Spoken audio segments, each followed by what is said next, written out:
Hello दोस्तों, हमारे channel कहानी ट्यूब में आपका स्वागत है।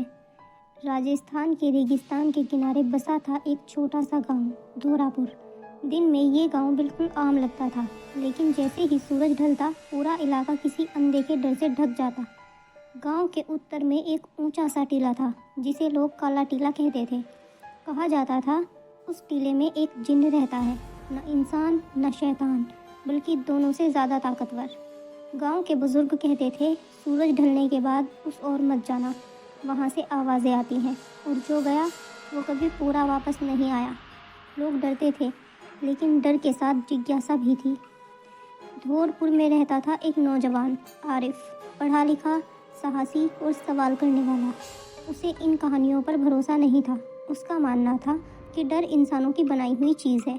एक रात उसने अपने दोस्त सलीम से कहा, मैं आज काले टीले पर जाऊंगा, अगर सच में कुछ है तो सामने आएगा। सलीम घबरा गया। पागल हो गया है क्या? लोग कहते हैं वहाँ जिन्न है। आरिफ मुस्कुराया। तो क्या हुआ? जिन्न भी अल्लाह की ही मखलूक है। आधी रात, हवा गर्म थी, लेकिन टीले के पास पहुँचते ही ठंड हो गई। रेत अपने आप सरक रही थी। अचानक आरिफ ने सुना। कौन? आवाज़ भारी थी, जैसे कई आवाज़ें मिलकर बोल रही हो। आरिफ की रूह कांप गई, लेकिन उसने खुद को संभाला। मैं आरिफ हूँ, सच जानने आया हूँ। हवा तेज़ हो गई, रेत का भंवर उठा और उसी भंवर से निकला एक साया, लंबा कद, जलती हुई आंखें और शरीर धुएं जैसा। मेरा नाम जाफ़र है, उस साये ने कहा। सदियों से इस टीले में कैद हूँ। आरिफ की आवाज़ कांप रही थी। तुम इंसानों को नुकसान क्यों पहुँचाते हो? ज़फ़र हंसा। नुकसान? इंसानों ने ही मुझे धोखे से बांधा था। ज़फ़र ने अपनी कहानी सुनाई। बहुत पहले इस इलाके में एक जादूगर रहता था, मलिक हसन। उसने ज़फ़र को बुलाया था ताकत के लिए, वादा किया था आज़ादी का, लेकिन धोखा दिया। एक मंत्र पढ़कर ज़फ़र को इस टीले में कैद कर दिया। तभी से ज़फ़र का गुस्सा बढ़ता गया। मैं इंसानों से नफ़रत नहीं करता, ज़फ़र बोला, मुझे धोखे से नफ़रत है। ज़फ़र ने कहा, अगर तुम मेरी कैद तोड़ दो तो मैं गाँव को कभी नुकसान नहीं पहुँचाऊँगा। आरिफ ने पूछा, पर कैसे? ज़फ़र बोला, एक पुरानी किताब है, इल्मे सीना। वो किताब मस्जिद के नीचे दबी है। आरिफ जानता था ये आसान नहीं होगा।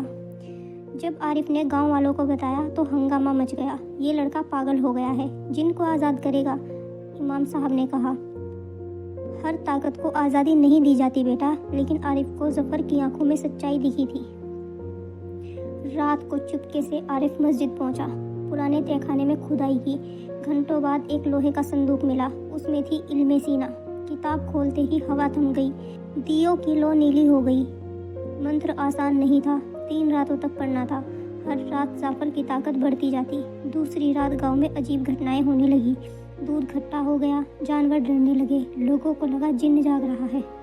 तीसरी रात सलीम भी आरिफ के साथ गया। डरते हुए बोला, अगर वो झूठ बोल रहा हो तो? आरिफ बोला, तो भी किसी को तो सच जानना ही होगा। जैसे ही आखिरी रात मंत्र पूरा हुआ, टीले में जोरदार धमाका हुआ। रेत उड़ गई, आसमान लाल हो गया। ज़फ़र पूरी ताकत के साथ सामने आया, अब और भी विशाल। गांव वाले भागने लगे। सबको लगा अब तबाही होगी, लेकिन ज़फ़र ने हाथ उठाया और हवा रुक गई।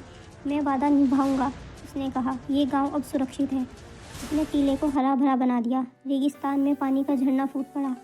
ज़फ़र ने आरिफ से कहा, याद रखना, हर जिन बुरा नहीं होता और हर इंसान अच्छा नहीं होता। इतना कहकर वो धुएं में बदल गया, लेकिन अब वो आज़ाद था। धौरापुर अब बदल चुका था। काला टीला अब सब्ज़ टीला कहलाने लगा। आरिफ गांव छोड़कर चला गया, लेकिन उसकी कहानी रह गई।